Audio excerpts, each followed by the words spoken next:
नमस्कार दोस्त, आज के हमारे सेशन का नाम है inner child healing. Inner child healing एक बहुत ही अप्रतिम हीलिंग टेक्निक है जो हमारे स्पेसिफिकली रिलेशनशिप्स पर काम करता है।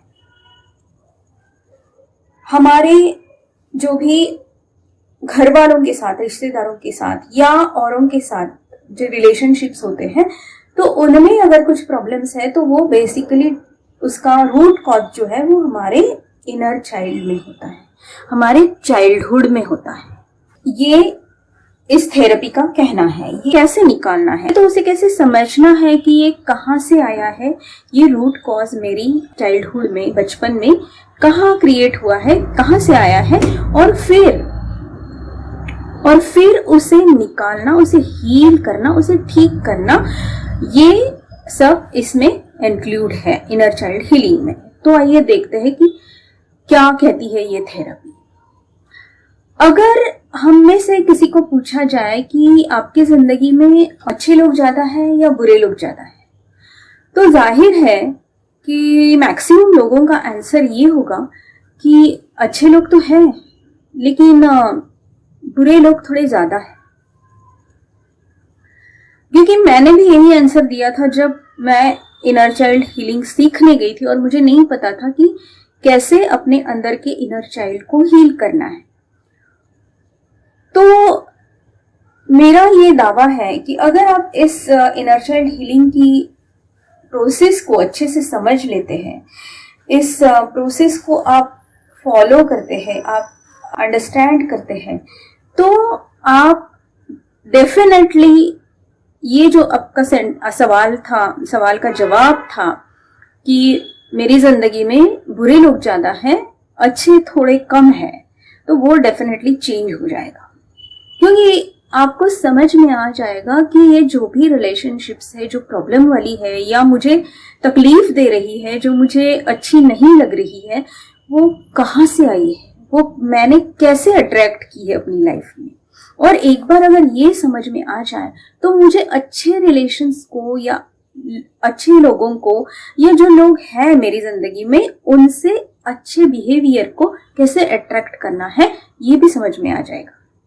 तो दोस्तों, हमारे इस दुनिया में आने के बाद डे 1 से लेकर 07 अराउंड 6-7 साल तक हम सिर्फ और सिर्फ हमारे पेरेंट्स या तो हमारे गार्डियंस जो भी है, जो हमें संभाल रहे हैं, उन्हीं के साथ होते हैं। और इस उम्र में डे 1 to 6-7 साल की उम्र तक हमारी सोच डेवलप नहीं होती है कि क्या अच्छा है, क्या बुरा है, हमें क्या करना चाहिए, हमें किस पे यकीन करना चाहिए, हमें कौन सी बातों को अंदर जाने देना है अपने सबकॉन्शियस में, ये कुछ भी हमें पता नहीं होता। और हम सिर्फ और सिर्फ एक बिल्कुल टिश्यू पेपर की तरह या स्पॉन्ज की तरह एवरीथिंग जो भी हो रहा है हमारे इर्द गिर्द एब्सॉर्ब करते रहते हैं।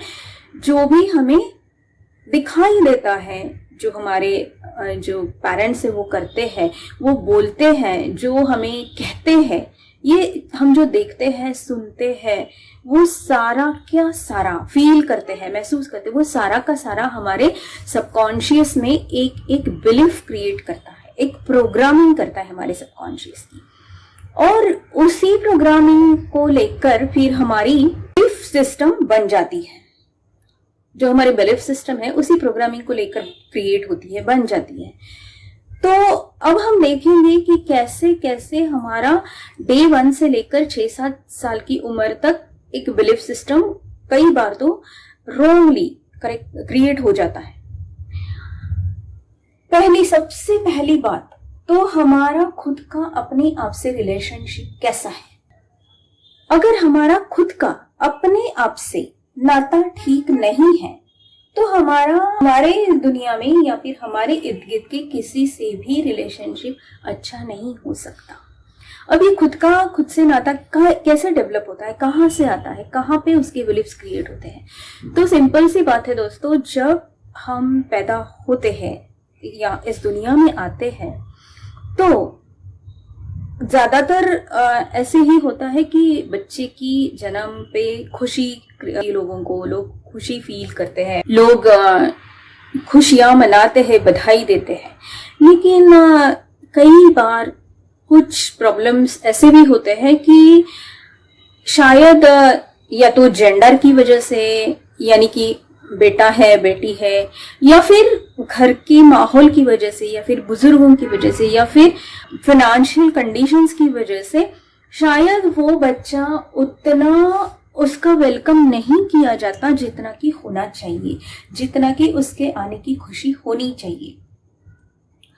तो जाहिर है कि अब आया ही है तो संभालना पड़ेगा। इस तरीके से अगर हमारा इस दुनिया में वेलकम हुआ है, हमें इस दुनिया में ट्रीट किया गया है फर्स्ट डे को, कि चलो ठीक है अब आ गया है तो क्या संभालेंगे, अपना ही बच्चा है। तो दोस्तों, हमें ऐसा लगता है कि वो बच्चा कुछ भी समझ नहीं पाता, लेकिन उसका कॉन्शियस माइंड डेवलप नहीं हुआ होता है। जबकि उसका कॉन्शियस माइंड डेवलप नहीं हुआ है अभी तक, लेकिन उसका जो सबकॉन्शियस माइंड है, जो फीलिंग्स को समझता है, जो इमोशंस को समझता है, तो वो तो समझ ही जाता है कि वेदर आई एम वांटेड और not in this world, in this family, in this environment. मैं यहाँ पर, जहां पर भी मैंने जन्म लिया है, मेरा आना लोगों को अच्छा नहीं लगा है या फिर अच्छा लगा है, जो भी है, जो असल में उसे समझ में आता है, दिखाई देता है, फील होता है, तो वो बच्चा उस बात को अपने अंदर एक बिलीफ बना लेता है कि मैं अनवांटेड हूं, या फिर मैं, सब लोग मुझे बहुत चाहते हैं, बहुत प्यार करते हैं, बहुत खुशी होती है लोगों को मेरे आने पाने पर, या तो फिर मैं किसी को अच्छी नहीं लगती, मैं अनवांटेड हूं। ये सारी बातें जब हम अपने अंदर बिलीफ करके सोच लेते हैं या जमा कर देते हैं, तो उसे बदलना बहुत मुश्किल हो जाता है। क्योंकि ये सिर्फ एक दिन का सवाल नहीं कि जिस दिन हमारी पैदाइश हुई और हमने देखा कि कोई खुश नहीं है तो हमने सोच लिया या हमने समझ लिया, सोचना तो खैर हमारी बस की बात नहीं होती है उस वक्त, लेकिन हमने समझ लिया कि मेरा कोई स्वागत नहीं हो रहा है यहाँ पे, मैं तो मतलब ठीक है, मतलब उनको अच्छा नहीं लगा मेरा आना। तो ये एक दिन की बात नहीं है, क्योंकि उसके बाद उसको बढ़ाते वक्त भी यही फीलिंग आसपास के लोगों से, पेरेंट्स से, उनके भाई बहनों से या घर के बुजुर्गों से अगर क्रिएट होती रही, उस बच्चे को महसूस होती रही, तो वो अपने आप को फिर अनवांटेड, नॉट वर्थ ऐसे समझने लगता है। फिर जब वो बच्चा अपने आप को अनवांटेड, नॉट वेलकम प्रॉपरली ऐसे समझने लगता है, तो हमने कई बार देखा होगा कि बड़े हो जाने के बाद बहुत सारे लोग, उनके पास सब कुछ होता है, पैसा है, प्यार है, रिश्ते हैं, अच्छा कामकाज है, लेकिन फिर भी वो अपने आप को वर्थ नहीं समझते या उदास रहते हैं, या उन्हें कुछ तो कमी सी खलती रहती है इन सब के होने के बावजूद भी। तो इसका कारण कहीं तो भी हमारे इस वेलकम होने में होता है, क्योंकि एक दिन से लेकर पूरे 6-7 साल तक हम वो फील करते हैं, हम वो एब्सॉर्ब करते हैं कि लोग मेरे से कैसे बिहेव कर रहे हैं, लोग मुझे ज़्यादा इम्पोर्टेंस नहीं दे रहे हैं, अगर ठीक है तो है, नहीं है तो छोड़ दो, जाने दो। इस तरीके से अगर मेरे साथ बिहेव किया जाता है, तो वो बच्चा ये सारा जो है वुंड, एक तरीके का एक जख्म कह सकते हैं इसको, मन की, वो अपने अंदर लेकर ही बड़ा होता है,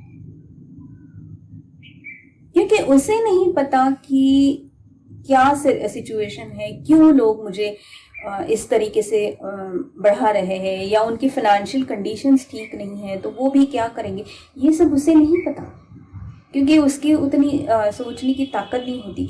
लेकिन जो फीलिंग्स हमारी तरफ से या घर वालों की तरफ से उसके पास जाती है, उससे वो एब्सॉर्ब कर लेता है सबकॉन्शियसली, और इसीलिए जाकर आगे कई सारे बिलीफ्स को सबकॉन्शियस का रीप्रोग्रामिंग करना पड़ता है, क्योंकि ये प्रोग्रामिंग जो है, गलत प्रोग्रामिंग है जो है, वो बेसिकली आपके डे 1 टू 6-7 की उम्र तक, 7 साल की उम्र तक कंप्लीट हो जाता है, और उसी पे बेस्ड फिर हमारा लाइफ आगे बढ़ता है, उन्हीं बिलीफ्स को लेकर। कई बार ऐसा होता है कि पहला तो हमारा अपने आप से हमने देखा कि रिश्ता कैसा है, हम अपने आप को कितना वेलकम या कितना अच्छा, कितना वर्थ, कितना वांटेड, कितना हैप्पी लोगों को देखना चाहते हैं अब हमारे आने पर, वो हमारा अपने आप से रिश्ता है। अगर उसमें गड़बड़ हो गई तो फिर आगे चलकर, जैसा मैंने बताया कि हम कुछ सब कुछ होते हुए भी उदास फील करते हैं, हम अपने आप को कहीं ना कहीं कम मानते रहते हैं, या अपने आप को इम्पोर्टेंट नहीं मानते हैं, क्योंकि हम वही देखते आए हैं कि ये बच्चा कोई ठीक है, कोई ज़्यादा महत्व देने की ज़रूरत नहीं, वही हम एब्सॉर्ब कर लेते हैं बिना सोचे, क्योंकि उस वक्त हमें सोच तो होती नहीं है। इसीलिए 7 साल तक के बच्चों को हम क्या फील करा रहे हैं या उनकी तरफ हम क्या भेज रहे हैं, ये बहुत सोच समझकर करना जरूरी होता है। उसके बाद आता है खुद से खुद के रिश्ते के बाद आता है दूसरी कैटेगरी, जो हम रिश्ते के बारे में पहली बार जानना शुरू कर देते हैं, या फिर रिश्ता क्या है ये समझना शुरू कर देते हैं। तो वो है बेसिकली हमारे पेरेंट्स, हमारे माँ बाप। क्योंकि सबसे पहले तो हमें माँ उठाती है अपने गोद में, अपने पास, और फिर उसके बाद पिताजी जो है वो दोनों साथ ज्यादा देर तक हमारे पास रहते हैं, हमारी जिंदगी में रहते हैं, और ज्यादा से ज्यादा वक्त हम उन दोनों के साथ ही बिताते हैं। या फिर गार्डियंस होंगे या कोई संभालने वाले होंगे, वो जो भी है, तो उन सबके साथ हम जो वक्त बिताते हैं, तो उस वक्त हम रिश्ते के बारे में जो एब्सॉर्ब करते हैं, जो बिलीफ हमारे अंदर तैयार होती है, वही हमारी बिलीफ आगे चलकर उसी तरह के, उसी टाइप के रिश्ते हमारी जिंदगी में अट्रैक्ट करते रहते हैं।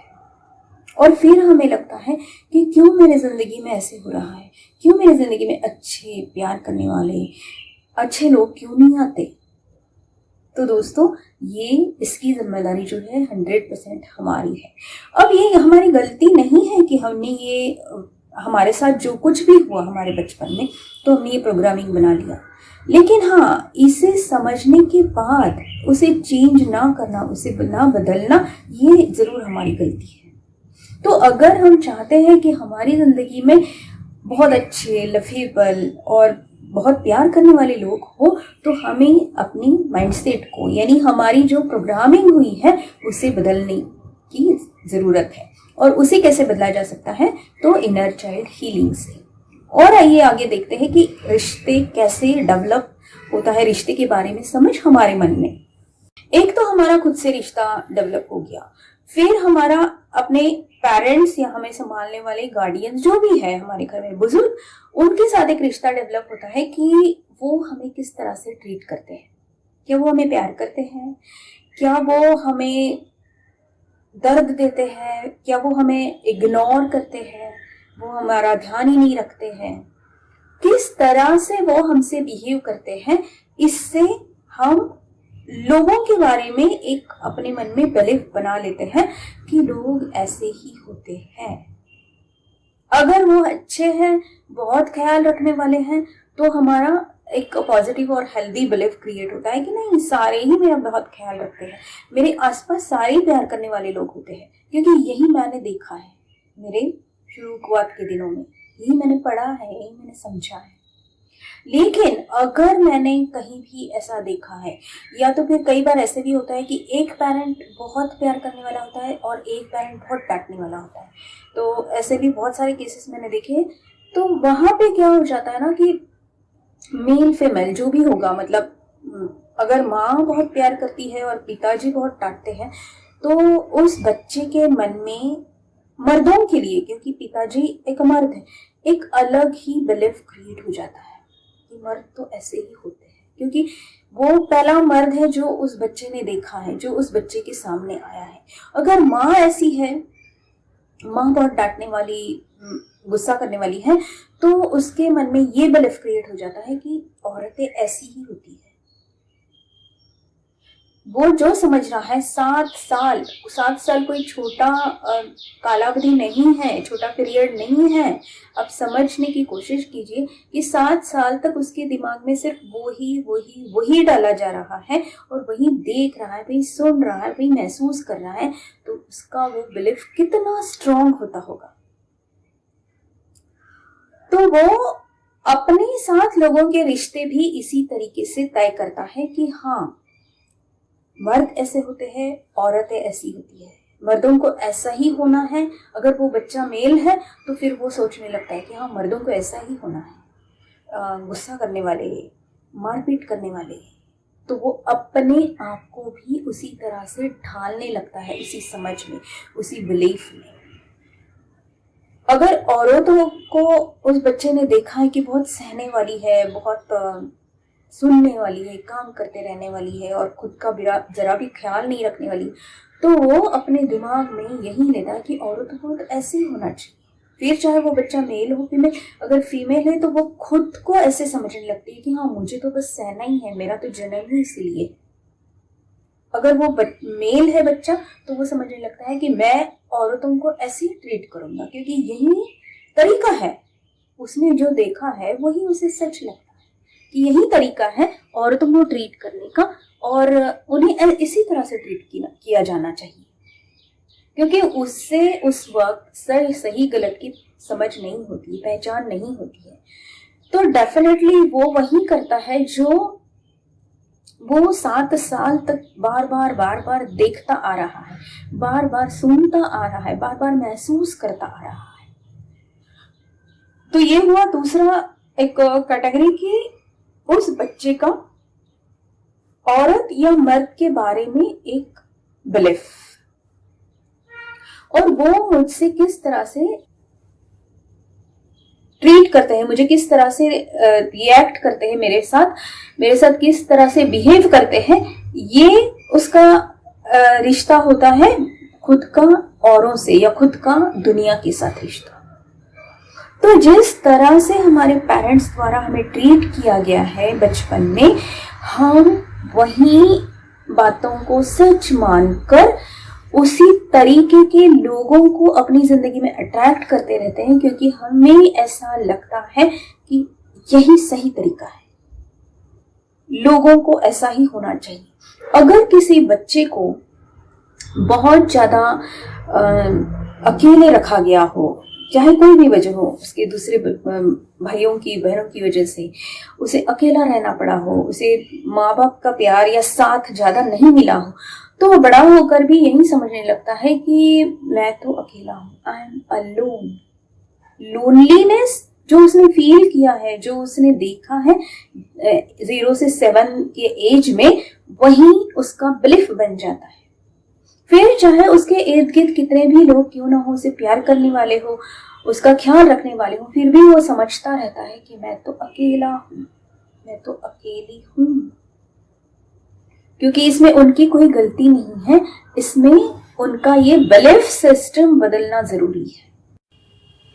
उसके बाद आता है, ये तो खुद के साथ दुनिया का रिश्ता कैसा होना चाहिए, इसके बारे में बिलीफ इस तरीके से बच्चे के मन में पहले क्रिएट होते हैं। उसके बाद आता है कि दो लोगों का आपस में रिश्ता कैसे होना चाहिए, फिर वो अपोजिट सेक्स के हो या सेम सेक्स के हो या जो भी हो, दो लोगों का कैसे होना चाहिए। तो वो देखता है कि अपने पेरेंट्स को, कि वो उनका एक दूसरे के साथ रिश्ता कैसे, अगर उनका बहुत अच्छा है, प्यार वाला है, बहुत केयर करने वाले हैं, ख्याल रखने वाले हैं, तो डेफिनेटली वो वही कैरी फॉरवर्ड करता है कि नहीं, मुझे भी अपोजिट सेक्स के लोगों का ख्याल रखना जरूरी है, उनसे प्यार करना जरूरी है, उन्हें फ्रीडम देना जरूरी है। लेकिन अगर हमारे बचपन में अगर हमने अपने पेरेंट्स को लड़ते झगड़ते, एक दूसरे को बुरा भला कहते हुए देखा है,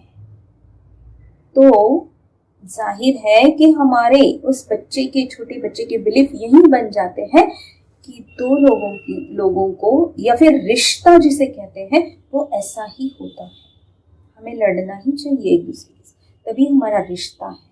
इसलिए आपने देखा होगा कि बहुत सारे लोग ये कहते हैं कि प्यार में ही लड़ाई होती है, क्योंकि उन्होंने वही देखा है कि उन्होंने अपने माँ बाप को लड़ते हुए देखा है और उन्हें लगता है कि ये मेरे माँ बाप हैं, उनकी शादी हुई है, वो एक साथ रहते हैं, तो इसके मतलब ये प्यार है और ये प्यार में लड़ाई होनी ही चाहिए। तो वो भी बड़े होकर वैसे ही बन जाते हैं, क्योंकि वही उन्होंने सीखा है, वही उनका प्रोग्रामिंग है।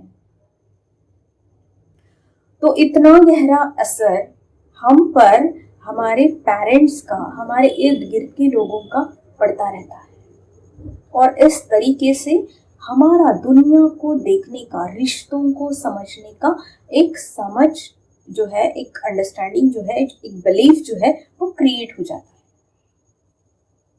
तो अब इस बिलीफ को कैसे बदला जाए, इसे बदलने के लिए हमें क्या करना पड़ेगा, आइए देखते हैं। सबसे पहली बात तो हमें पहली ये चीज माननी जरूरी है कि अगर हमें हमारे रिश्तों में कोई प्रॉब्लम्स नजर आ रहे हैं, और 99% तो होते ही है, 99% लोगों के रिश्तों में प्रॉब्लम्स होते हैं, क्योंकि हमारा चाइल्डहुड, हमारा जो इनर चाइल्ड है ना, उसने जितने जख्म इकट्ठा करके रखे, होल्ड करके रखे हैं, वो सारे ही बिलीफ्स, चाहे वो गलत हो सही हो, वही हमारी जिंदगी में आगे चलकर रिफ्लेक्ट होते हैं, दिखाई देते हैं, और उसी तरीके से हम रिश्ते निभाते हैं औरों के साथ, जो हमने सीखा है, जो हमने बिलीफ बनाए हैं। तो कई बार ऐसे भी होता है कि पेरेंट्स हो गए, घर के बुजुर्ग लोग हो गए, इवन बुजुर्गों के साथ आपने वो भी एक छोटा सा किस्सा पढ़ा होगा कि एक पिताजी होते हैं छोटे बच्चे के, तो वो अपने पिताजी को कहते हैं कि आपको तो ओल्ड एज हाउस में रहना पड़ेगा, वृद्धाश्रम में जाना पड़ेगा, क्योंकि हमारे यहाँ जगह नहीं, अभी बच्चे हैं। तो जब वो छोटा बच्चा देख रहा होता है, तो वो उनसे कहता है, बिना समझे, बिना सोचे, ये बिना जाने कि ये क्या हो रहा है, वो कहता है कि पिताजी, मैं भी आपको, आप जब बड़े हो जाएंगे, बूढ़े हो जाएंगे, मैं भी आपको वृद्धाश्रम लेके जाऊंगा। तो ये होता है बच्चों का सीखना। तो अब आप सोचिए कि अच्छा बुरा जिसे नहीं पता, उसके सामने हमने जो भी बिहेव किया है या जो भी हुआ है उसके सामने, वो उसी के ऊपर उसकी सीख या नींव, उसकी फाउंडेशन बनी है, और उस फाउंडेशन को लेकर हम जिंदगी में आगे रिश्ते बनाते हैं। तो जाहिर है कि हर रिश्ते में शुरू का अट्रैक्शन खत्म होने के बाद हमारी जो इनर चाइल्ड की बिलीफ्स ऊपर आने लगती है, तो हमारे प्रॉब्लम्स शुरू हो जाते हैं। हमें समझ में नहीं आता कि ये ऐसा क्यों बिहेव कर रहा है, ये ऐसे क्यों बिहेव कर रही है, या तो फिर हम ये कहना शुरू कर देते कि सामने वाला समझता ही नहीं है। दोनों को ऐसे लगता है, क्योंकि इसके इनर चाइल्ड बिलीफ्स अलग होते हैं, दूसरे के इनर चाइल्ड बिलीफ्स अलग होते हैं, और वो दोनों के क्लैशेस की वजह से हो सकता है कई बार किसी के सही हो, किसी के रॉन्ग हो, लेकिन उन क्लैशेस की वजह से और उसे ना समझने की वजह से ज्यादातर हमारे रिश्तों में प्रॉब्लम्स क्रिएट हो जाते हैं। अगर हम एटलीस्ट अपने खुद के जो रॉन्ग बिलीफ्स हैं, जो रॉन्ग रिश्तों की नींव बन गई है हमारी, उसे अगर रिप्रोग्राम करें, उसे अगर बदलने की कोशिश करें, उसे अगर ठीक बनाएं, कि अगर हम समझ रहे हैं कि ये ठीक नहीं था, हमारे पेरेंट्स में अगर झगड़े होते थे, उनमें बहुत गाली गलौज या मारपीट या जो भी अनवांटेड थिंग्स होती थी, वो ठीक नहीं था, मुझे ऐसा कभी नहीं करना चाहिए। और अगर मुझसे होता है, क्योंकि कई बार ज्यादातर क्लाइंट्स का यही कहना होता है कि मैं समझती हूँ, मुझे पता है ये सब गलत है, लेकिन I just can't control, I just can't help, मुझसे हो जाता है। तो ये हो क्यों जाता है, ये समझना बहुत जरूरी है। इसके लिए हमें ये समझने की जरूरत है कि मेरे सबकॉन्शियस में जो बिलीव्स चले गए, ये मेरा इनर चाइल्ड जो है, छोटा बच्चा जो है मेरे अंदर का, उसने जो सीखा है वो वही रिफ्लेक्ट कर रहा है, इसलिए मेरे से हो जाता है। कोई बात नहीं, अगर हो जाता है, ये समझ में भी आ गया तो भी बहुत बड़ी बात है। क्योंकि कई सारे लोग जिंदगी ऐसे ही गुजार देते हैं, या फिर एक रिश्ता खराब हो गया तो 10 रिश्ते ढूंढते फिरते हैं और उन्हें लगता है कि शायद मुझे कहीं अच्छा रिश्ता मिल जाए, लेकिन वो एक्चुअली रिश्ता अच्छा नहीं मिलता या पर्सन अच्छा नहीं मिलता। उनकी जो ग्रोथ हो जाती है उस ढूंढने में, उस एक को छोड़कर दूसरी तरफ जाने में, उस ग्रोथ की वजह से, उनके इनर चाइल्ड के बिलीफ का मिटने की वजह से, बिलीफ का निकल जाने की वजह से उन्हें ऐसा लगता है कि हाँ, मुझे अब एक अच्छा इंसान मिल गया। लेकिन तब तक वो खुद भी बहुत सफर करते हैं और सामने वाले को भी बहुत तकलीफ देते हैं, क्योंकि हम ये समझते ही नहीं है कि ये जो हो रहा है हमसे, ना चाहते हुए भी और समझते हुए भी कि ये गलत है, वो हमारी इनर चाइल्ड की प्रॉब्लम है और इसे ठीक किया जा सकता है। क्रिएट कर रहे हो ग्रीफ, पेन, दर्द लेकर, तो इसे निकालने के लिए हमें इनर चाइल्ड हीलिंग करना बहुत जरूरी है। नेक्स्ट इंपॉर्टेंट बात, जब हम ये बात समझ गए हैं कि हमारे इनर चाइल्ड का प्रॉब्लम है और हमें उन बिलीफ्स को निकालना पड़ेगा, ठीक करना पड़ेगा, तभी हमारे जिंदगी में अच्छे रिश्ते या अच्छे लोग, मतलब जो लोग हैं, ऐसा नहीं कि सारे बदल जाएंगे, क्योंकि कई सारे रिश्ते जो है वो तो हम बदल भी नहीं सकते हैं, तो वो उन लोगों का अच्छापन मेरी तरफ आ जाएगा या मैं अट्रैक्ट करूंगी, क्योंकि मैं उनका अगर अच्छापन नहीं अट्रैक्ट कर पा रही हूँ, उनसे प्यार या केयरिंग या ऐसा रिश्ता नहीं अट्रैक्ट कर पा रही हूँ, तो इसकी वजह यह है कि मैंने अंदर एक ऐसा रॉन्ग बिलीफ पाल के रखा है कि ये रिश्ता तो ऐसे ही होता है या दुनिया के साथ ऐसे ही रिश्ते होना जरूरी है, क्योंकि मैं देखा है अपनी बचपन में। उनको ठीक करने के लिए हम क्या कर सकते हैं? पहली बात तो ये है कि एक बार हम जब अपने जो रॉन्ग बिलीफ्स है जो हमारे बचपन में क्रिएट हुए थे, और इसके लिए कई बार ऐसे भी हो जाता है कि जब हम समझने लगते हैं 7 साल के बाद, तो कई बार कई बातों के लिए हम अपने माँ बाप को, अपने पेरेंट्स को ब्लेम करते हैं कि इनकी वजह से ये हुआ है, इनकी वजह से ये हुआ है।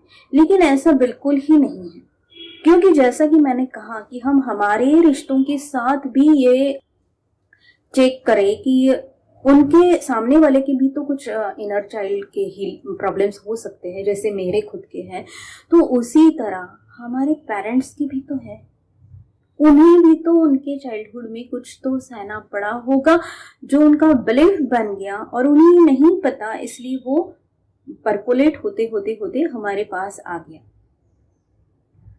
तो ये जरूरी है कि पहले तो समझ कि इनर चाइल्ड प्रॉब्लम्स है। अगर हमारे रिश्ते में बहुत ज़्यादा दरारें हैं, समझ में नहीं आ रहा है कि क्यों ऐसे हो रहा है, या सामने वाला बिल्कुल ही गलत तरीके से बिहेव कर रहा है, या मैं जानबूझकर या ना चाहते हुए भी ऐसे कर रही हूँ, तो हमें पहले ये समझना चाहिए कि ये मेरे इनर चाइल्ड का प्रॉब्लम है। फिर हमें ढूंढने की कोशिश करनी होगी कि क्या मेरे बचपन में मैंने ऐसा कुछ देखा है, सुना है, मुझे पता है कि ऐसा कुछ होता रहता था जो भी अब मेरे से हो रहा है या मेरे साथ हो रहा है, क्योंकि जरूरी नहीं कि हर वक्त मैं ही करूंगी ऐसा। जो भी मैंने बिलीफ रखा है पाल के, वो ऐसे भी हो सकता है कि या तो मैंने औरों के साथ इस तरह से बिहेव करना है, या तो औरों ने हमेशा मेरे साथ ऐसे ही बिहेव करना है। जिस बच्चे को बहुत ज्यादा डोमिनेट करके रखा जाता है कि हर बात सुननी है, बिल्कुल ही जिद नहीं करनी है या कुछ बोलना नहीं है, हमने जो कहा आपको सुनना ही है, ऐसे बच्चे बड़े होकर भी अपने डिसीजन नहीं ले पाते हैं। उन्हें तकलीफ होती है खुद के डिसीजन लेने में, क्योंकि उन्होंने कभी सीखा ही नहीं। उन्हें इतना ही पता है कि मुझे बस सुनना है और उनकी बातें। इतना गहरा असर इनर चाइल्ड हीलिंग हमारी जिंदगी पे डालता है। तो सबसे पहली बात तो यह है कि हमें समझना है पहले कि हमारी इनर चाइल्ड प्रॉब्लम है, उसे ढूंढने की कोशिश करनी है कि कहाँ है। क्योंकि जरूरी नहीं कि हर वक्त आपको कोई काउंसलर या कोई ट्रेन मेटाफिजिक्स का टीचर मिल जाए जो आपको बता दे कि कहीं आपके माँ बाप या कहीं आपके साथ बुजुर्गों ने ऐसा किया है तभी आपको भी ये फील हो रहा है या जो भी है। अगर आपको ऐसी हेल्प मिलती है तो वेल एंड गुड, आप always go for it. I suggest कि ऐसी हेल्प ज़रूर लीजिए। लेकिन अगर नहीं मिलती है तो आप अपने आप ढूंढने की कोशिश कीजिए कि क्या कहीं मेरे साथ ऐसा कुछ हुआ था जिसकी वजह से मेरी ये सोच, मेरा ये बिलीफ क्रिएट हुआ है, कहाँ से ये बिलीफ मेरे अंदर आ गया है, ये ढूंढ निकालिए। फिर जब अगर वो मिल गया है, अगर नहीं भी मिला तो भी कोई प्रॉब्लम नहीं, हमें अगर बदलना है तो हम बदल सकते हैं अपने आप को, हमारे बिलीफ को। एक मिरर टेक्निक करके है जिसको मैंने एक आपके सवाल की वीडियो सीरीज में भी डाला है, उसमें भी आप देख सकते हैं। लेकिन स्पेसिफिकली इनर चाइल्ड हीलिंग के लिए आप मिरर टेक्निक यूज कर सकते हैं कि मिरर में देखकर खुद को, जब भी आपको ऐसा लगे कि मुझे दुख हो रहा है या किसी ने मुझे हर्ट किया, किसी ने मेरा दिल दुखाया है, तो आप मिरर में खुद से बात कीजिए, मिरर में देखकर, अपनी आंखों में देखकर कि कोई बात नहीं, मैं हमेशा तुम्हारे साथ, मैं तुमसे बहुत प्यार करती हूँ। एक मिरर टेक्निक का जो मैंने उस दूसरे वीडियो में बताया है, मैंने उसकी लिंक यहाँ पे दी है कि हर दिन, हर सुबह, हर रोज, दिन में कितनी भी बार कर, लेकिन कम से कम एक बार आप ये मिरर टेक्निक यूज कीजिए कि खुद से, खुद का नाम लेकर, खुद की आंखों में देखकर कहना कि मैं तुमसे बहुत प्यार करती हूँ। जैसे कि अगर मैं मिरर के सामने बैठकर अपने आप से कहना चाहती हूँ तो मैं ये कहूंगी कि आशा, मैं तुमसे बहुत प्यार करती हूँ, तुम जैसी हो मैं तुम्हें वैसे ही स्वीकार करती हूँ। I love you Asha, I love you, I accept you as you are. क्योंकि जो प्यार, जो एक्सेप्टेंस हमें अपने चाइल्डहुड में नहीं मिला है, तो वो हम जब खुद अपने आप को देना शुरू कर देते हैं इस मिरर टेक्निक के द्वारा, तो वो चाइल्ड अंदर बहुत खुश हो जाता है। कभी कभी बहुत लोगों ने मुझे ऐसे भी बताया कि उन्हें रोना आता है जब वो ये बातें कहते हैं खुद से, तो क्योंकि उन्होंने कभी एक्सपेक्ट ही नहीं किया है कि मेरे साथ भी कोई प्यार, मुझसे भी कोई प्यार कर सकता है, मुझे भी कोई एक्सेप्ट कर सकता है, मैं जैसी हूं वैसे। तो ये टेक्निक बहुत इंपॉर्टेंट है, आप इसे करना शुरू कर दीजिए। आपके इनर चाइल्ड के काफी सारे हर्ट्स, इश्यूज अपने आप ठीक होना शुरू हो जाएंगे। दूसरी एक इम्पॉर्टेंट इनर चाइल्ड को हील करने की जो बात है वो ये है कि जैसा मैंने और एक वीडियो में भी कहा था कि आपकी जो इनर डिजायर होगी, अंदरूनी इच्छा, चाहे फिर वो कुछ भी हो, कितनी भी बचपना क्यों ना लगे या कितना भी बकवास क्यों ना लगे आपको, लेकिन अगर वो बहुत अंदर से आ रही है, डीपर लेवल से आ रही है, तो उसे इग्नोर मत कीजिए, उसे एक बार कर ही डालिए। चाहे फिर आप अगर सबके सामने नहीं कर सकते हैं तो आप अकेले कमरे में जाकर कर दीजिए, लेकिन कीजिए।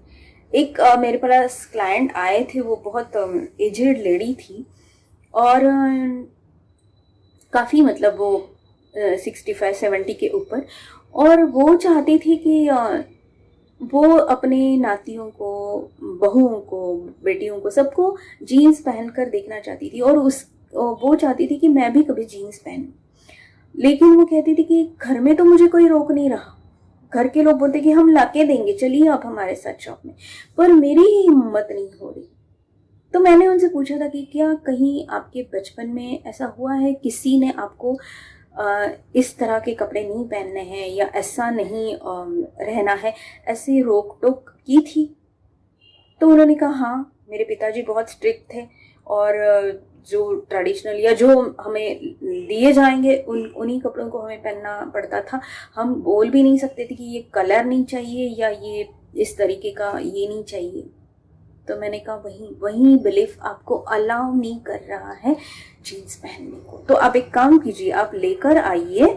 आप अगर सबके सामने आपको डर लगता है या वो जो बैठा हुआ अंदर बिलीफ है कि पिताजी को अच्छा नहीं लगेगा अगर मैं ऐसा कुछ करूंगी, तो उसके लिए आप सबके सामने मत पहनिए, लेकिन अपने रूम में पहनना शुरू कर दीजिए।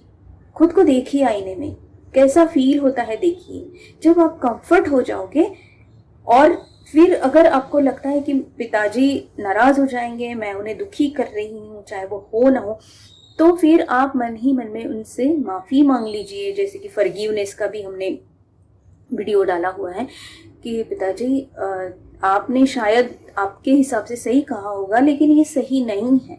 जिसे जो पहनना अच्छा लगता है उसे वो पहनने की अनुमति देनी चाहिए, क्योंकि पहनावे से कुछ नहीं होता, पहनावे पर कुछ नहीं डिपेंड है। आप अंदर क्या हो as a human being, as a इंसान, वो ज्यादा मैटर करता है। पहनावा तो लोगों के लिए है, हमारे लिए नहीं है।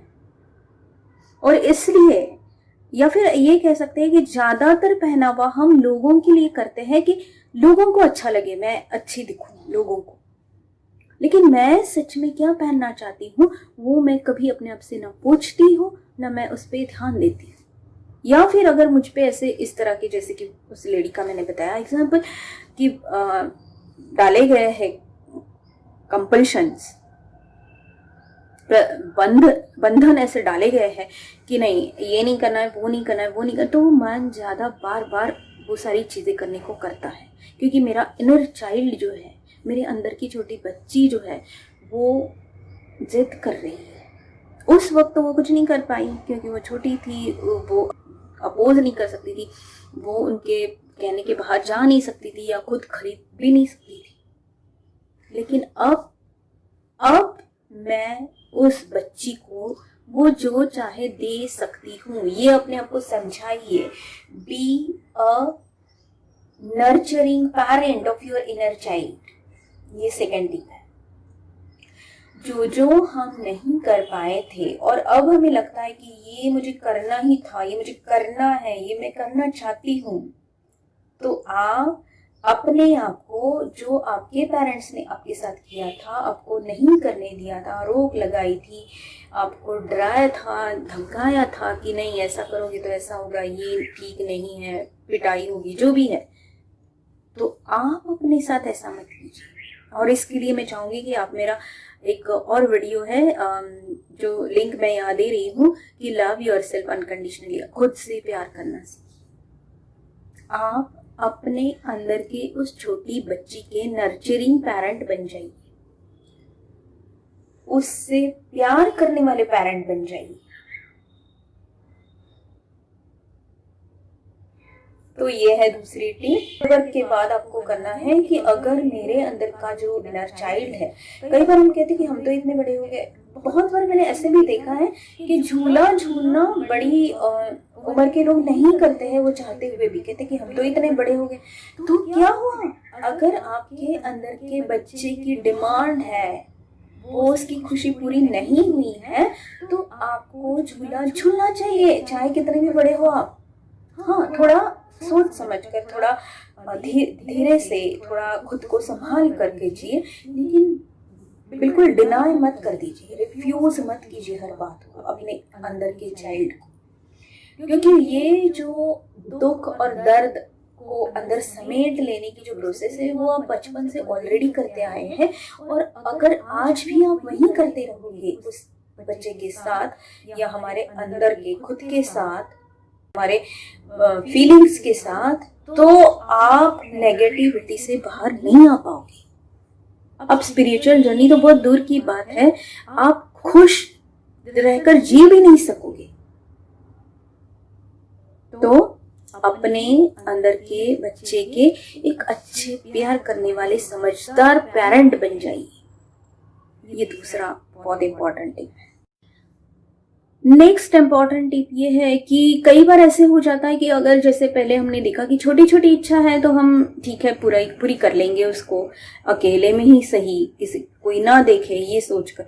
लेकिन कई बार ऐसे हो जाता है ना कि हमारे अंदर गुस्सा या वायलेंस या ऐसी बातें, नेगेटिव बातें, या दूसरों को टॉन्टिंग करना, ये बातें वहां से चली आई है, रॉन्ग बिलीफ से चली आई है कहीं ना कहीं हमने अपने 0 to 7 की एज में किसी ना किसी को ऐसे करते हुए बार बार देखा था, सुना था, और वो सब हमने अंदर भी ले लिया, क्योंकि हमें ना कहने की कोई किसी ने सिखाया ही नहीं था कि ये गलत है तो मुझे नहीं करना है। हमने वो सब अंदर ले लिया। ऑन द अदर हैंड मैंने कई बार ऐसे देखा भी है कि जब बच्चे गाली देते हैं या बुरी बातें कहते हैं या डांटते हैं, गुस्सा होते हैं, तो छोटे बच्चों का बहुत लाड़ प्यार किया जाता है, उनको बहुत अप्रिशिएट किया जाता है कि अरे देखो कैसे बड़ों की तरह ये कर। तो ये बहुत गलत बात है, क्योंकि आप उनको ये बिलीफ उनका पक्का कर रहे हो, ये बिलीफ उनका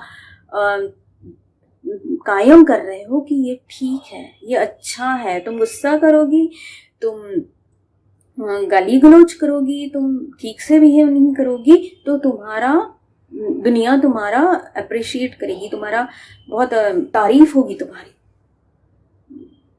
ये बिलीफ हम उनको दे रहे हैं। अगर हम ऐसी बातों के लिए उन्हें अप्रिशिएट कर रहे हैं तो ये करना पहले बंद कर दीजिए। और अगर आपको लगता है कि मेरे साथ कहीं ऐसा हुआ है कि मेरी ये जो बुरी आदत है कि मैं किसी पर भी गुस्सा हो जाती हूँ या किसी से कुछ भी कह देती हूँ या किसी का इंसल्ट कर देती हूँ बहुत आसानी से, तो जानने की कोशिश कीजिए कि ये कहाँ से आया है। कहीं मेरे साथ बचपन में ऐसा हुआ था या मैंने औरों के साथ होते हुए देखा था, तो मैंने समझ लिया कि हाँ ऐसे ही करना चाहिए लोगों के साथ। तो अगर ऐसा है, इस तरह की कोई बुरी आदत को, कोई बुरा बिलीफ मैंने पकड़ के रखा है और अभी वो समझने के बावजूद भी मैं उसे छोड़ नहीं पा रही हूँ, तो आपको ये टिप को अपनाना है। आप इसमें मिरर का भी यूज कर सकते हैं, या फिर अगर आप सिर्फ अफर्मेशन के तौर पर लेना चाहते हैं तो वो भी कर सकते हैं। मिरर में देख के आपको अपने आप को सिर्फ इतना ही बताना है कि आपको समझ में आ गया कि ये गलत है और ये कहीं से तो भी वो बचपन से आया है। मैंने इस पर्सन को, इस रिश्तेदार को या अपने माँ बाप को इस ऐसे करते हुए देखा था और वो मैंने समझ लिया कि सही है और वो अब मेरे से नहीं छूटता, नहीं मैं उसे छोड़ पा रही हूँ। तो आप इस टिप को यूज कीजिए ज़रूर, बहुत इससे आपको तक रिलीफ मिलेगा।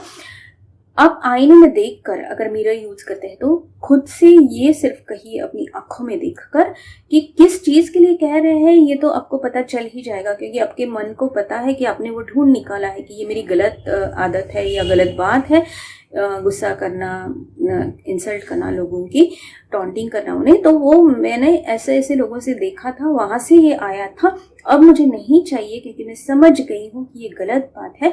तो सिर्फ और सिर्फ आपको आईने में देखकर इतना ही करना है कि अपनी आंखों में देखकर खुद को ये बताना है कि मैं बदलने के लिए तैयार हूँ, I am ready to change. तो आपका सबकॉन्शियस माइंड धीरे धीरे धीरे धीरे वो आदत छोड़ने के लिए आपको हेल्प करेगा, आपकी मदद करेगा। ऐसा नहीं है कि आपने कह दिया और आपकी वो आदत निकल गई, क्योंकि जैसा कि हमने देखा है और आगे भी देखेंगे सबकॉन्शियस रिप्रोग्रामिंग में कि सबकॉन्शियस माइंड 90% उसकी ताकत होती है और उसमें एक बार जो चीज चली गई ना, उसे निकालना बहुत मुश्किल होता है। और यही हमारा 0 to 7 के एज में रिश्तों के बारे में जो चला गया है अंदर, वो हमारा दूसरे रिश्ते बना रहा है, दूसरे रिश्ते अट्रैक्ट कर रहा है हमारी लाइफ में। वही चीज, वही बातें। कई बार तो ऐसे होता है कि हम अगर बहुत ज्यादा गुस्से वाले लोगों के पास बड़े हुए हैं, साथ बड़े हुए हैं, तो हम हमेशा आगे चलकर भी, हो सकता है हम खुद गुस्सा ना करें, लेकिन हम हमेशा आगे चलकर भी ऐसे ही लोग अपनी जिंदगी में अट्रैक्ट करते हैं, चाहे फिर वो काम की जगह पे हो, चाहे फिर घर पे हो, रिश्तेदार हो, जो भी हो, गुस्से वाले ही अट्रैक्ट करते हैं, वही हमारे पास आते रहते हैं, क्योंकि हमें आदत पड़ चुकी है कि कोई ना कोई हम पर गुस्सा हो, कोई ना कोई हम पर गुस्सा करे। और सबकॉन्शियस माइंड इतना पावरफुल है कि वो ऐसी सिचुएशंस, ऐसे लोग, ऐसी चीजें खींच कर लाता है अपने पास। अगर उसे एक बार पता चल गया कि हाँ ये मेरा बिलीफ है, उसके अंदर वो बिलीफ चला गया, तो वो खींच कर लाता है इन सारी चीजों को अपने पास। अब जैसे कि हमने देखा है कि हम इतनी सारी बातें, एक तो समझना, ऊपर से उसे बदलने के लिए और ये सब करने के लिए काम करना, उसमें आप अफर्मेशंस, विजुअलाइजेशन जैसे टेक्निक्स का भी यूज कर सकते हैं। और कई बार तो ऐसे होता है कि हम अपने स्पेसिफिकली अपने स्पाउस या जो गर्लफ्रेंड्स बॉयफ्रेंड्स हैं वो उसी टाइप के अट्रैक्ट करते हैं जो हमने बचपन में बिलीव कायम किया था कि लड़के ऐसे ही होते हैं या लड़कियां ऐसी ही होती हैं। तो उसी तरीके एक सोंड्रा रे करके मैं आपको सजेस्ट करूंगी, उनके बुक पढ़िए, उनकी वीडियोस देखिए। सोंड्रा रे 3 डिकेड्स यानी 30 साल से भी ज़्यादा सिर्फ और सिर्फ रिलेशनशिप पे काम कर रही है। इसी रिलेशनशिप के मसलों पर ही काम कर रही है और उन्होंने बहुत मतलब लाखों लोगों के रिलेशनशिप्स के प्रॉब्लम्स के सॉल्यूशंस बताए हैं उन्होंने। तो वो कहती है कि उनका दावा है कि हमारे जो स्पाउस होते हैं या गर्लफ्रेंड बॉयफ्रेंड होते हैं, हस्बैंड वाइफ होते हैं, जो भी हम अपोजिट सेक्स जो हमारे है हमारी लाइफ में, हम उसी तरीके के अट्रैक्ट करते हैं। वो या तो हमारे पेरेंट्स के तरह हो, किसी एक की तरह, या उन दोनों का कॉम्बिनेशन। अब मैंने खुद के बारे में भी और अपने क्लाइंट्स के बारे में भी बहुत इस पे काम किया, ढूंढने की कोशिश की क्या तुमने जैसे अट्रैक्ट किया है, और अगर तुम्हें उनके साथ कोई प्रॉब्लम है तो कहीं तुम्हारे पेरेंट्स देखा था, महसूस किया था, या तुम हुआ था। और ये बिल्कुल सच है, उनका दावा है कि आप वही लोग अट्रैक्ट करते हो जो आपके पेरेंट्स या आपके साथ 7 साल तक रहने वाले लोगों का स्वभाव या उनका नेचर होता है। आप भी चेक करके देख लीजिए, आपके स्पाउस होंगे, आपके गर्लफ्रेंड बॉयफ्रेंड होंगे, या आप जिनसे प्यार करते हैं लव्ड वंस वो होंगे, तो आप वैसे ही लोग अट्रैक्ट करते हैं। ये बिल्कुल सच है, क्योंकि हमारे इनर चाइल्ड को ये पता चलता है कि लोग ऐसे, या फिर हमारा जो अपोजिट सेक्स होगा वो ऐसा ही होगा, क्योंकि हमने वही देखा है, हम वही देखते आए हैं 7 साल तक, 1 2 3 नहीं 7 साल तक। और फिर जब लोग इसमें चेंजेस करने के लिए, बदलाव करने के लिए कुछ टेक्निक्स यूज करने लगते हैं, तो लोग मुझे पूछते हैं कि कितनी देर लगेगी। अब 7 साल तक जो आपने भरा है अंदर, उसे निकालने में 1 साल तो दीजिए,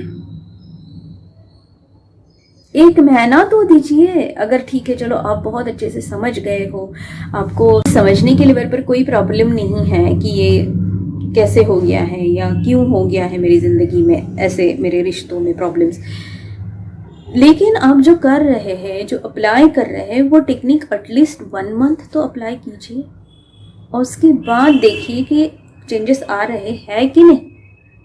उसके पहले ही आप मत शुरू कीजिए कि मुझे कितना करना पड़ेगा, क्योंकि बिना सोचे, बिना लगाए या बिना चाहे आपने ऑलरेडी बहुत कुछ ले लिया है अंदर 0 to 7 तक, क्योंकि उस वक्त आपके पास और कोई चारा भी नहीं था, जो हो रहा है सामने उसे देखने के सिवाय। तो जाहिर है उसे निकालने में वक्त तो लगेगा, थोड़ा सा पेशेंस, थोड़ा सा धीरज आपको रखना पड़ेगा। अब ये सारी चीज़ें तो हमने करनी ही हैं,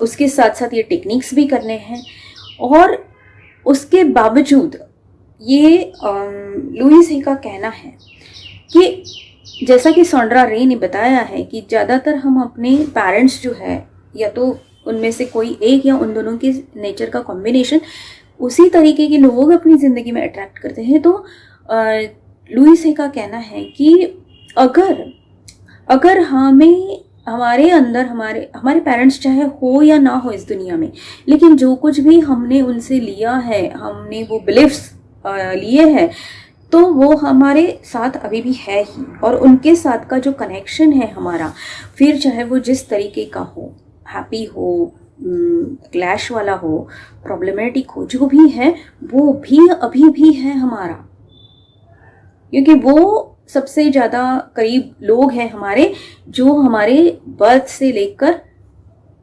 काफ़ी देर तक रहे हैं, कम से कम 7 साल तक तो रहे ही है। तो उनको अगर हम माफ़ कर सकते हैं, उनको अगर हम उनके ऊपर जो हमारा गुस्सा है, उन्होंने हमें जो गलत, हमारे साथ अगर कुछ गलत किया है या हमें कुछ सही नहीं दिया है या उनकी वजह से हमारी ज़िंदगी में कोई प्रॉब्लम्स हुए हैं, तो वो जो हमारा गुस्सा है उनके लिए या नाराज़गी है, वो अगर हम हील करते हैं, उसे ठीक करते हैं, तो लुईस का कहना है कि अपने आप हमारी ज़िंदगी के बाकी रिलेशनशिप्स के प्रॉब्लम्स भी ठीक होने लगते हैं अपने आप। और उसके लिए लुईस एक बहुत ही बढ़िया, बहुत ही सुंदर मेडिटेशन भी बताती है। तो वो मेडिटेशन हम इस सेशन में एंड में देखने वाले हैं। 10-12-15 मिनट का मेडिटेशन है, लेकिन वंडरफुल है। मैंने वो मेडिटेशन जब सीखा था तो मैंने बहुत काम किया उस पर और मुझे बहुत अच्छे रिजल्ट्स मिले हैं उसके। आपको भी वो मेडिटेशन बहुत अच्छा लगेगा, आई होप। और आप अगर कम से कम 1 महीना उस मेडिटेशन को कंटिन्यूसली करते हैं सोते वक्त या जब भी आपको टाइम मिले, गाइडेड मेडिटेशन है, ऑफ कोर्स आपको करना कुछ भी नहीं है, उस मेडिटेशन की हिसाब से सिर्फ आपको वो चीज़ें मन में करनी है, शांति से रिलैक्स पोजीशन में लेट के या बैठ के। तो आप 1 महीने के बाद ही देखोगे कि काफ़ी सारे सुधार आपके रिलेशनशिप्स में आने लगे हैं। क्योंकि वो जो ग्रीफ है, वो जो पेन है, हमारे पेरेंट्स के साथ जो कुछ भी हमारे क्लैशेस हुए हैं या जो भी हमारा प्रॉब्लम हुआ है, वो ग्रीफ भी वहीं उसी टाइप के रिश्ते हमारे पास अट्रैक्ट करती रहती है। और जब तक हम उस ग्रीफ को नहीं छोड़ते, क्योंकि वो ग्रीफ जो है वो पूल है, वो जो सफरिंग है, वो नाराज़गी है हम दोनों के बीच का, हमारे पेरेंट्स और हमारे बीच का, वो जो नाराज़गी है वो एक ब्रिज है, कनेक्शन है उसी तरह के लोग अट्रैक्ट करने का। तो उसे जब तक हम नहीं तोड़ते, उसे जब तक हम ख़त्म नहीं करते, उसे जब तक हम हील नहीं करते, तब तक हम अपने प्रेजेंट अभी के रिलेशनशिप्स में कोई सुधार नहीं ला सकते। या जो भी हम कोशिशें करेंगे सुधार लाने की, तो उससे हमें उतनी खुशी या उतना समाधान नहीं मिल पाता जितना कि हम इनर चाइल्ड के हीलिंग पर काम करने के बाद वो खुशी हमें मिलती है। तो हम देखेंगे उस मेडिटेशन को, उसे आप ज़रूर कीजिएगा। और 1 महीना अगर कंटिन्यूस करते हैं तो मुझे बताइएगा भी कि आपको कैसे रिजल्ट्स मिले या आपको क्या उससे फ़ायदा हुआ। तो आइए देखते हैं इनर चाइल्ड हीलिंग का मेडिटेशन। आपको इसमें रिलैक्स स्टेट में या तो लेटना है या बैठना है, शांति से, बिल्कुल ही कोई डिस्टर्बेंस ना हो। 10-15 मिनट तक, 10-12 मिनट तक, जब तक ये मेडिटेशन चल रहा है, इसकी कोशिश कीजिए तो आपको ज़्यादा अच्छे से फ़ायदा मिलेगा। और आंखें बंद करनी है, थोड़ा 5 मिनट के लिए डीप ब्रीदिंग करनी है और फिर आप इसे सुनना शुरू कीजिए। पूरी तरह अपने आप को रिलैक्स कर दीजिए। आप बैठकर भी इसे सुन सकते हैं या लेटकर। लंबी गहरी सांसें लीजिए और छोड़ दीजिए। 3-4 बार धीरे धीरे लंबी गहरी सांसें लेकर उन्हें छोड़ दीजिए। अब आप इमेजिन कीजिए खुद को 3-4 साल के छोटे बच्चे जब आप थे, आप कैसे लगते थे। जितना और जहां तक याद आ रहा है, अपने आप को 3-4 साल के बच्चे के रूप में आंखों के सामने लाने की कोशिश कीजिए। उस बच्चे की आंखों में आंखें डालकर देखिए कि वो क्या चाहता है। वो बच्चा आपकी तरफ कितनी उम्मीद से देख रहा है और सिवाय प्यार के उसे कुछ भी नहीं चाहिए। अपने दोनों हाथ फैलाकर उस छोटे से बच्चे को, जो हम खुद ही हैं, अपने पास बुलाइए, अपने गले से लगाइए और उसे कहिए, उसे आश्वस्त कीजिए कि मैं हूं तुम्हारे लिए। तुम्हें डरने की, रोने की, दुखी होने की कोई जरूरत नहीं है। अब मैं हूं तुम्हारे लिए। उसकी आंखों में से आंसुओं को पोंछ दीजिए, उसे गले से लगाकर अपने हृदय के पास दोनों हाथों से बिल्कुल पास लीजिए। उसे महसूस कीजिए कि उन छोटे छोटे हाथों ने कितने ताकत से और मजबूती से पकड़ा है आपको कि कहीं ये छूट न जाए। सहारा उस बच्चे की आंखों से डर, दुख जो भी छलक रहा है उसे अपने हाथों से पोंछिए और उसे आश्वस्त कीजिए कि मैं हूं। अब तुम्हें डरने की, दुखी होने की कोई जरूरत नहीं है। मैं हमेशा तुम्हारे लिए, तुम्हारे साथ ही हूं। अब उस बच्चे को इमेजिन कीजिए कि छोटा छोटा छोटा करके बिल्कुल अपनी हथेली जितना, हथेली पर आ सके इतना छोटा बना दीजिए उसकी इमेज। और उस छोटे से 5 साल के बच्चे को अपने हृदय के अंदर बिल्कुल सेफ रख दीजिए। इमेजिन कीजिए कि आपके हृदय के बगीचे में एक छोटा सा बेंच है जिसके ऊपर आपने इस बच्चे को बिठा दिया है, और उसे कहिए कि जब भी तुम्हें किसी की जरूरत पड़े तो सिर्फ ऊपर देखना, मैं हूं, मैं हमेशा तुम्हारे लिए। अब तुम बिल्कुल रोने, दुखी होने की जरूरत नहीं। अभी जैसे तुम हंस रहे हो, हमेशा हमेशा ऐसे ही हंसते रहे, क्योंकि मैं हमेशा तुम्हारे लिए अवेलेबल हूं। मैं तुमसे बहुत प्यार करती हूं। महसूस कीजिए उस बच्चे के चेहरे की हंसी, उस बच्चे के चेहरे का निडरपन। उसी तरह फिर से लंबी गहरी सांसें लेकर एक बार अपनी आंखों के सामने अपनी मां को लाइए और फिर इमेजिन करने की कोशिश कीजिए कि मां जब 4-5 साल की छोटी बच्ची होगी तो वो कैसी होगी, उसकी आंखों में क्या दिख रहा है, उसने क्या सहा है, उसे कौन सा दुख है, उसे किस बात का डर है। देखिए उस छोटी सी 5 साल की मां की आंखों में, और दोनों बाहें फैलाकर उस बच्ची को, उस मां को छोटी सी अपने पास बुलाइए। उन्हें भी कहिए कि अब तुम्हें डरने की कोई जरूरत नहीं। अब मैं हमेशा तुम्हारे पास हूं। तुम्हें जो भी डर है, दर्द है, दुख है, तुम मुझे कह सकती हो। मैं तुम्हारे हर दर्द को, दुख को पूरी तरह दूर कर दूंगी। मैं तुम्हें हमेशा खुश रखूंगी, क्योंकि मैं तुमसे बहुत प्यार करती हूं।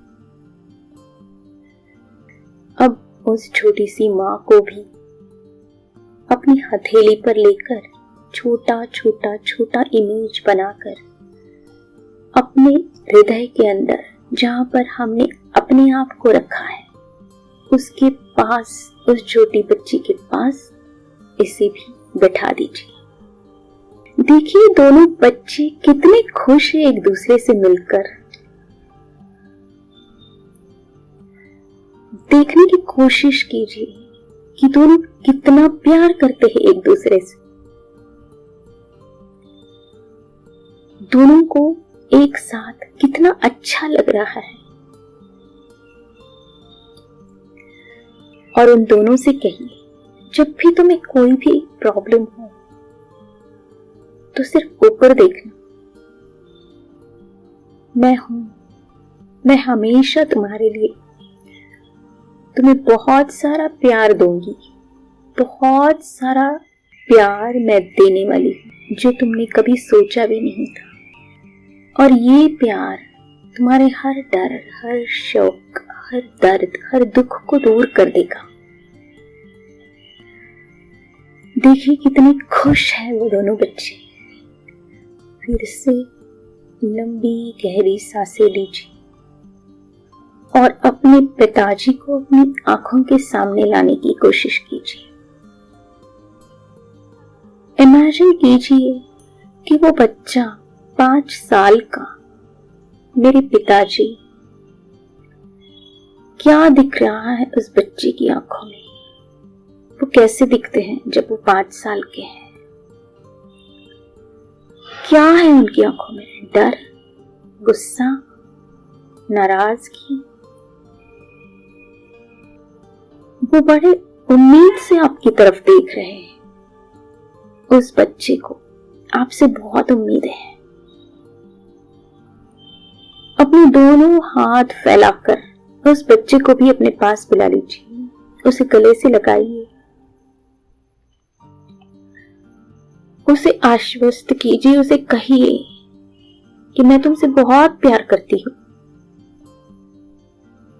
अब तुम्हें डरने की, दुखी होने की कोई जरूरत नहीं है। मैं तुम्हें हमेशा अपने पास ही रखूंगी। उनकी आंखों के आंसू को पोंछिए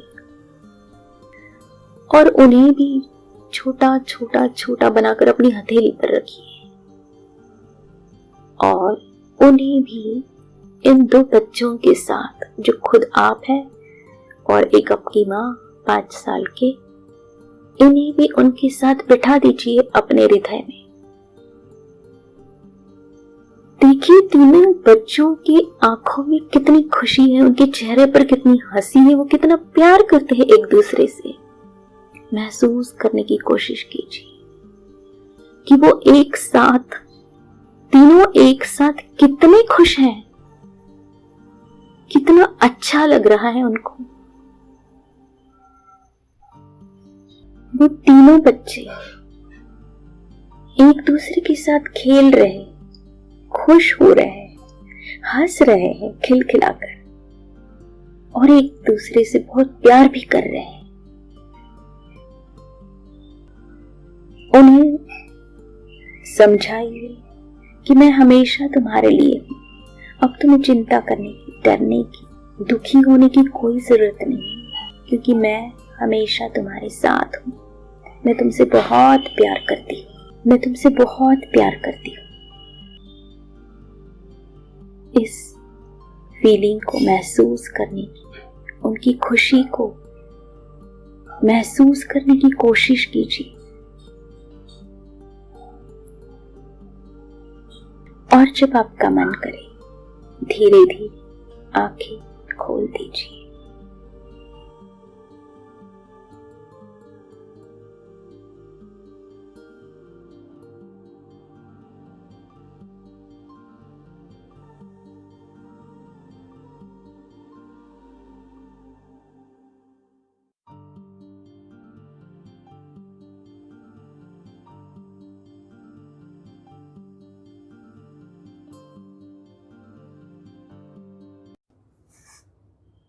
तो ये था इनर चाइल्ड हीलिंग का मेडिटेशन।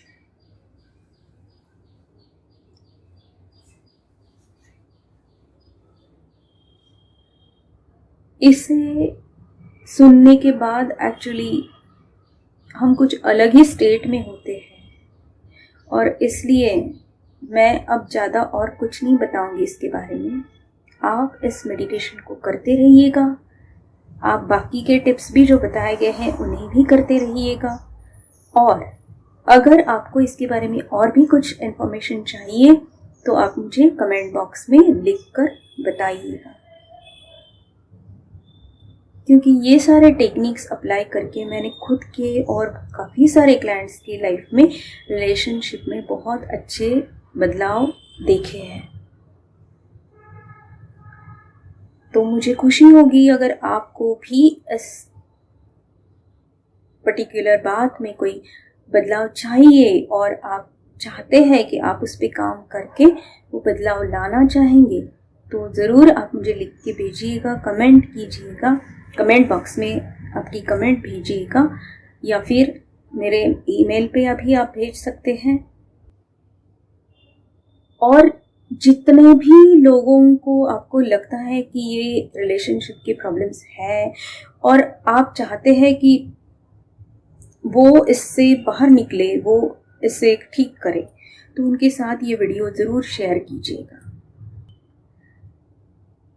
आई होप कि ये सारे टिप्स और इस मेडिटेशन को, इस हीलिंग मेडिटेशन को करके आपकी ज़िंदगी में आपके सारे ही रिलेशनशिप्स बहुत अच्छे, मधुर, सहज, हार्मोनियस बन जाए। धन्यवाद।